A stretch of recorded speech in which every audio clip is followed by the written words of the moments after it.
Nakikita natin yung padaan na dito yung C5, padaan na rin dito yung Mindanao Avenue, yung LRT ay umabot na sa Monumento, at maraming presidente, in fact yung incumbent na presidente, incumbent na Pangulo ay pumunta dito para inaugurate yung mga proyekto na yon. Pero po, sasabihin ko sa inyo ang totoo. Itong mga proyektong ito, ang C5, ang Mindanao Avenue, ang LRT, ang totoong nagplano niya ay ang pang-ama ni Senator Bongbong Marcos para ibalik yung progresibo, para ibalik ang bansang pwede nating ipagmalaki, hindi lang po sa Asia, hindi sa buong mundo. Kaya, mga kasama, mga katropa, ako rin ay kasama sa fans club ni Senator Bongbong Marcos.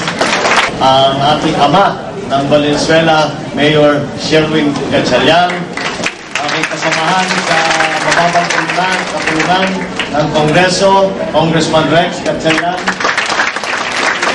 and Konsehala Kate Cosenteng, who was also kasama namin nung lunch, at ginunot nga ako na sumapi na pala sa fan club na bagong buo over lunch. And Dr. Lady Toralba, who siyang namumuno ng PLB, ating mga estudyante, members of the faculty, members of the administration, magandang hapon po sa inyo lahat.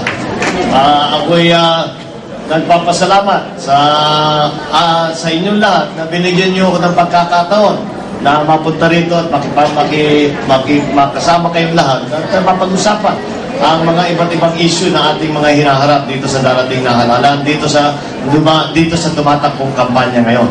At ako nandito ngayon, kailangan kong I have to mention and I have to make mention of the initiative that the city of Valenzuela has undertaken in being a great supporter of education, a great supporter of young people. Kaya nakikita natin, kaya meron itong pamantasan ng lungsod ng Valenzuela, at sinasabi nga sa akin, binibida sa akin ni Mayor Sherwin kanina, na magtatayo pa rin ng bagong campus. You are already 2,500 now, dadami pa yon. And that is one of the effects na nangyayari ngayon dahil sa ating mga nakikitang kakulangan ng national government. Kaya kailangan ng local government ang siyang mag-take ng initiative para magtayo ng mga eskwelahan, para magbigay ng subsidy para sa ating mga estudyante, para naman yung mga hindi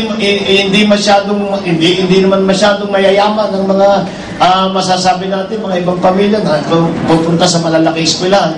If your tuition fee here is 2,500, it's affordable by everyone. And that is the kind of educational initiative that we need, and that is beginning to come from local government.